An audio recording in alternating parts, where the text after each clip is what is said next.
connect TradingView to Topstep. How to connect TradingView to Topstep? It's easy and simple. Now, first of all, make sure you are logged into your TradingView account. Now, after that, head over to products like this, and now click on Super Charts. Now, after you click on it, after this page is open, now make sure you select the Trading Panel tab.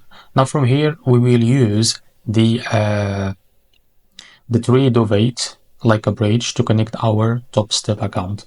So how to find it? Just if you don't find it here, just click on all brokers to be able to find the top or trade of 8. So this is it. Now after you click on it, now as you can see here, you can enter by clicking on demo.